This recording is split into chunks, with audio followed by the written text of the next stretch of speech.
UP चुनाव से पहले मुस्लिम वोट बैंक की रेस तेज हो गई है। ओवैसी की पार्टी AIMIM के यूपी अध्यक्ष शौकत अली ने अभी एक विवादित बयान दिया था।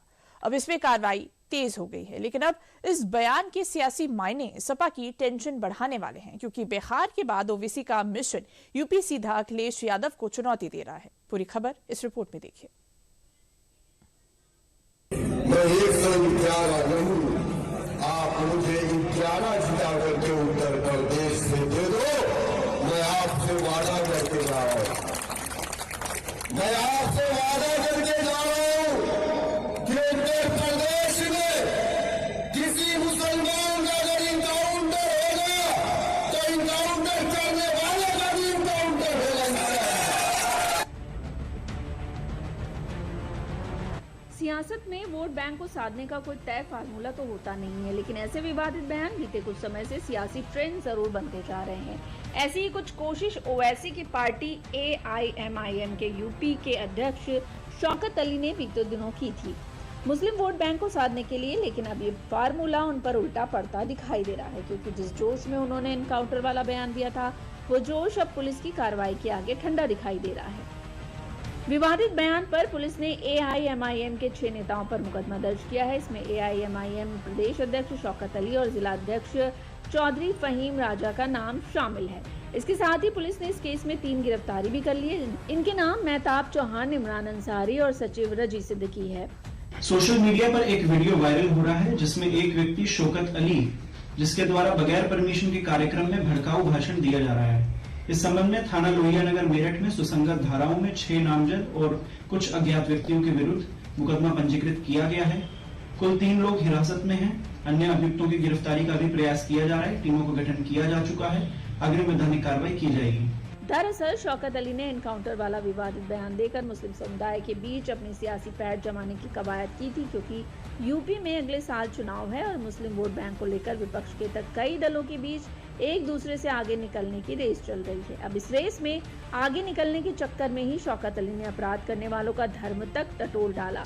लिहाजा दूसरे विपक्षी दल भी अब शौकत के बयान में अपनी सियासत का स्कोप अब देख रहे हैं। जिस तरह की भाषा का वो प्रयोग कर रहे हैं उससे सहमत नहीं, पर कहना चाहता हूँ कि अगर बिहार में भाजपा की सरकार बनी है तो ओवैसी जी आपकी वजह से, आपकी पार्टी ने जो वोट काटे हैं, आपका काम ही, आप भारतीय जनता पार्टी के बिछड़े जुड़वा भाई की तरह चुनाव में मिल जाते हैं, वही बयान देते हैं, वही करते हैं, जिससे भाजपा का फायदा। मैं आप पे सीधा इल्जाम लगाता हूँ। इस तरह की बात जो करता है वो मानसिक विकृति का ये प्रतीक है।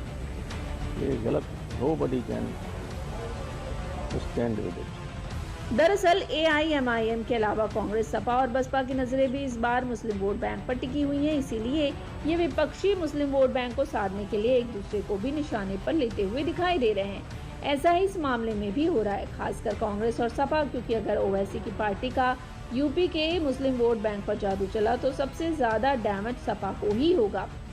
यूपी में 19% से ज्यादा मुस्लिमों की आबादी है। यूपी की कुल 403 में से 143 सीट पर मुस्लिम वोटरों का बड़ा असर माना जाता है। खासकर 57 विधानसभा सीटें ऐसी हैं जहां मुस्लिम वोट बैंक 30 से 60% के बीच में है। 2017 में बीजेपी ने इन 57 विधानसभा सीटों में से 37 सीटें जीती थी। इससे पहले यूपी में मुस्लिम वोट बैंक का समय समय पर सपा और बसपा फायदा उठाते रहे हैं। जैसे CSDC की रिपोर्ट के मुताबिक 2022 में ही सपा ने मुस्लिम वोटों का 83% हासिल कर 17 से ज्यादा सीटों पर कब्जा किया था। 2022 में सपा की सीटें 43 से बढ़कर 111 पर पहुंच गई थी।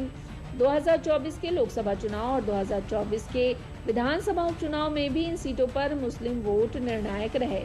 कुदर की सीट पर 60% मुस्लिम में बीजेपी ने जीतकर चौंका दिया था। लेकिन अब पिछले कुछ चुनावों से मुस्लिम वोट बैंक बीजेपी की तरफ शिफ्ट होता देखा गया है। लिहाजा अब सपा इन्हें अपने पाले में करना चाहती है। लेकिन बिहार में बढ़िया प्रदर्शन करने वाली ओवैसी की पार्टी AIMIM ने जब से यूपी में चुनाव लड़ने का ऐलान किया है, तब से मुस्लिम वोट बैंक में बड़े बिखराव का अनुमान लगाया जा रहा है। और अभी कुछ महीनों पहले ही बिहार चुनाव के बाद AIMIM ने सपा को खुली चुनौती भी दी थी। उत्तर प्रदेश का एक एक बच्चे के दिल में, बुजुर्गों के दिल में, नौजवानों के दिल में, जिम्मेदारों के दिल में, उलेमाए कराम के दिल में हमारी माँ और बहनों के दिल में बैरिस्टर ओवैसी साहब की मोहब्बत अब सपा का कोई नेता खत्म नहीं कर सकता। हर चौराहे से ये आवाज आएगी कि अगर 7% वालों को 20% वालों ने 4 बार मुख्यमंत्री बनाया तो क्या 20% वालों को अखिलेश यादव जी मुख्यमंत्री का दावेदार घोषित करेंगे। 15 मुस्लिम पूर्व मंत्रियों की मीटिंग बुलाई अखिलेश यादव और क्या बोला कि आपको हर मंडल में जाकर के ओवैसी साहब के बारे में बीजेपी का एजेंट बोलना है। लेकिन उनको यह नहीं पता था जो इलाज बिहार की जनता ने किया उग्रवादी बोलने पर, अब उत्तर प्रदेश की जनता वही इलाज करने जा रही है। हर चौराहे से आवाज आएगी कि अब हमें ऐसे लोग गुमराह नहीं कर सकते।